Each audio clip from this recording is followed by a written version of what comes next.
说脱北者，我们一般浮现的都是费尽千辛万苦逃出北韩的故事，但你有听过不小心脱北了，费尽千辛万苦想回去的故事吗？今天就让我们一起来聊聊我来自北韩，我想回平壤吧。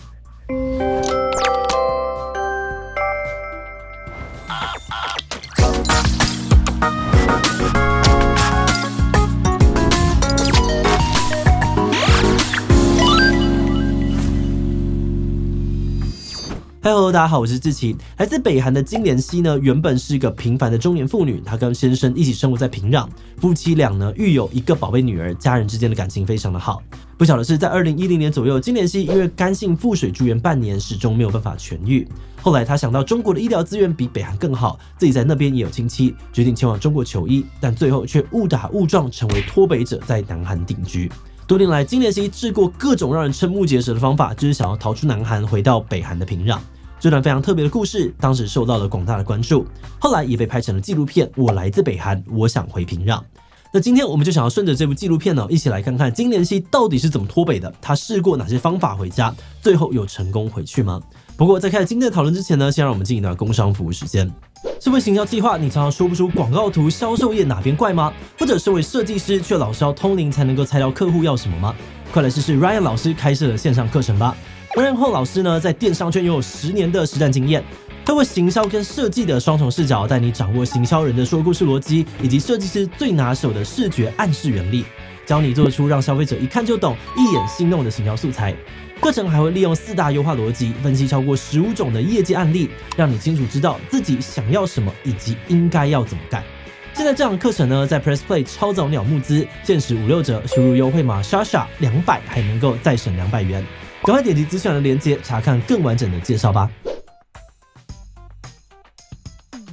刚才说到，金莲熙因为长期的肝病，从北韩去中国求医。在北韩呢，民众的医疗费用全免，而他去了中国才知道，原来其他地方看个病拿个药什么都要钱。完蛋，没有带钱要怎么看医生？他不好意思跟亲戚借哦，所以就跑去了餐厅打工。而在那里呢，他遇到了前客，告诉他去到南韩可以赚到更多的钱。一心只想要赚钱治病的金莲熙没有想太多，就在前客的劝说之下前往了南韩。那虽然在纪录片里面呢没有详细说明金莲熙跟前客互动以及整个脱北的过程哦，但相较于一般人听到的脱北者故事都是历经了千辛万苦，金莲熙却坚称了自己是不小心脱北的。金莲熙回忆哦，他在入境南韩之后呢，就立刻被带到了国情院，被关在小房间里面审讯。从一开始呢，他就表示自己是被前客骗来的，请求南韩把他送回家。但是南韩国情院却不采信他的说法，反而要他在誓约书上面签名，要他放弃北韩身份，自愿成为南韩公民，并威胁他，如果你不签名，到死都别想要踏出国情院。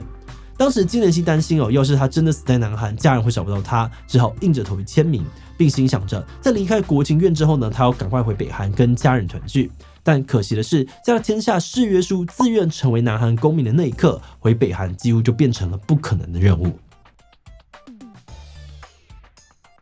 碍于南北韩特殊的政治形势，南韩这边虽然有接纳脱北者的法律，却没有把脱北者送回北韩的机制。不管是土生土长的这个南韩人，或是脱北成为南韩公民的脱北者，原则上呢都无法入境北韩。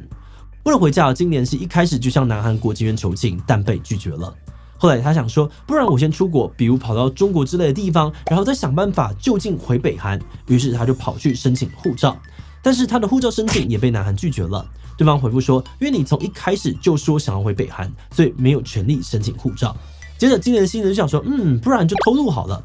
但他付不出高达2000万韩元的费用。然后他又想说，不然伪造护照，但又因为呢跟前客沟通出了问题哦，事情不了了之。对金莲熙来说呢，如果不能够回家跟家人团聚，那活着也没有什么意义。失望的他呢，曾经尝试自杀，但每一次都失败。万念俱灰之下呢，他想到一个看似荒谬但说不定值得一试的方法，那就是当间谍。金莲熙的想法是呢，只要在南韩触犯间谍罪被抓到，服刑满了之后，应该就会被南韩驱逐出境，到时候他就可以回到北韩。于是他搜集了10几名脱北者的个资，并提前呢向警察报案说，我要把这些情报交给北韩，请你们赶快来逮捕我。那根据法院的记录，金莲熙宣称自己是接受北韩领事的指示，故意触发，所以最后呢，他确实因为违反了国家保安法，被判处了2年徒刑，褫夺公权。但考量到犯案动机加上自首呢可以减刑，法院最后让他缓刑，期间交互保护观察。那虽然呢，在保护观察期间呢，金莲熙还是可以在外工作生活，但这些都不是他在乎的，因为以结果来说，他还是回不了家。在间谍任务失败之后呢，金莲熙决定将自己的故事诉诸媒体，透过接受访问到街头举牌抗议，以及同意导演拍摄纪录片来提高自己的知名度。期间有不少的宗教组织人权团体对他的遭遇表示支持，会陪着他一起上街抗议。但在另外一方面，他也经常呢会为民众检举煽动南北韩情势，进行反国家活动，而被警方强制驱离。后来他觉得举牌抗议效果有限，应该要采取更积极的做法。他想到越南也跟北韩一样是社会主义国家，彼此应该互相帮忙。于是呢，他就跑到了越南驻韩大使馆，想要申请政治庇护，但却被大使呢以没有权限介入为由拒绝。